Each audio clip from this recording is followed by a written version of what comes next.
如果中国的老子遇见赛斯，那会有甚魔现地及不同的思维。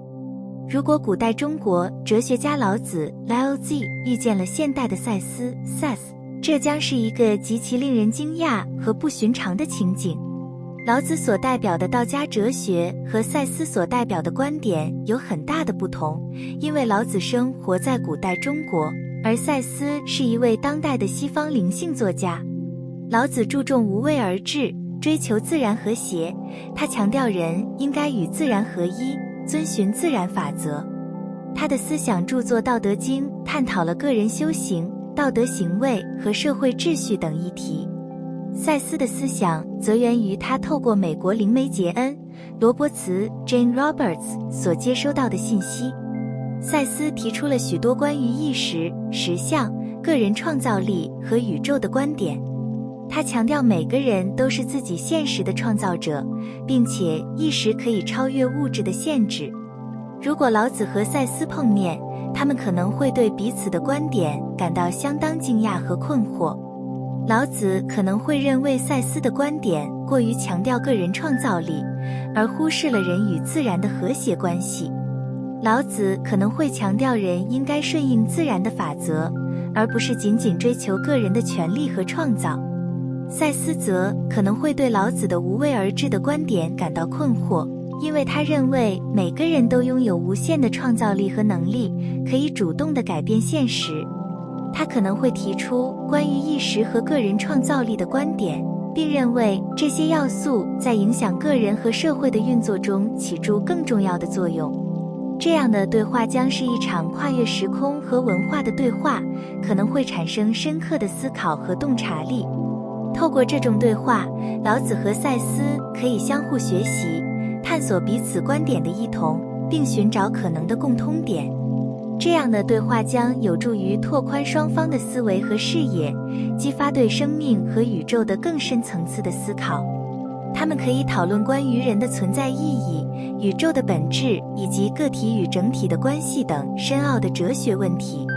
赛斯的观点可能会带给老子一种新的视野，提醒他不仅仅关注无为而治的原则，而是要深入探索人的创造力和意识的力量。赛斯的理论强调个体对现实的塑造作用，这可以为老子提供一种新的思考角度。同时，老子的观点也可能对赛斯产生启发，让他重新思考人与自然的关系以及和谐共处的重要性。老子的无为而治的原则提醒赛斯要谦卑地顺应自然的法则，并将个人的创造力纳入整体的平衡中。这样的对话也可能引发其他人的兴趣和参与，因为它融合了东西方的哲学思想，跨越了时空的界限。这样的对话可以促进跨文化的理解和尊重，并激发对多元哲学思想的探索。尽管老子和赛斯代表了不同的观点和时代，他们的对话将是一次充满智慧和启发的对话。这样的相遇不仅仅是理论上的交流，更是对人类思维的一种丰富补充，能够促使我们思考人类存在的意义和我们与世界的关系。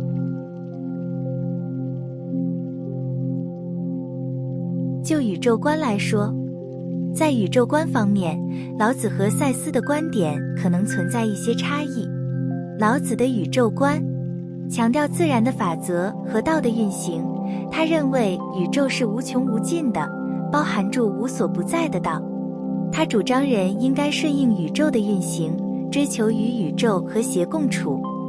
赛斯的宇宙观则更加注重于个人的创造力和意识的力量。他提出了多重实相的观点，认为每个人都是自己现实的创造者，可以通过意识的运作改变自身的体验和现实。他强调意识的力量和个体的责任，认为每个人都能够主动地创造自己所想要的现实。这两种宇宙观有着不同的重点，老子更注重人与宇宙的和谐关系，赛斯则更着眼于个体的创造力和实相的塑造。然而，他们的观点也有一些共通之处，例如，他们都强调了个体对现实的影响力，以及人与宇宙之间的联系。如果老子和赛斯碰面，他们可以进一步探讨这些宇宙观的差异和相似之处。他们可以讨论宇宙的本质、人类在宇宙中的角色以及意识在宇宙运作中的作用等等。这样的对话将有助于丰富我们对宇宙的理解，并激发对人类存在和宇宙意义的思考。生死轮回来说，在生死轮回的观念上，老子和赛斯的观点也存在一些差异。老子的哲学中并没有明确提及生死轮回的概念，他主张人应该追求无为而治，顺应自然的法则，追求个体与宇宙的和谐。他强调个体的内在修行和返璞归真，而非关注生死轮回的问题。赛斯的观点则更与灵性和灵魂的转世有关。他提出了灵魂的多生多世观点，认为灵魂在不同生命之间进行轮回，以经验不同的学习和成长。如果老子和赛斯碰面，他们可能会就生死轮回的观念展开讨论。老子可能会关注个体在当下生命中的修行和与宇宙的和谐，而对于灵魂的转世可能持有不同的看法。赛斯则可能会分享关于灵魂的多生多世和成长的观点，并强调灵性成长的重要性。这样的对话可以促使双方深入探讨生死轮回的概念，从不同的角度思考灵魂和生命的意义。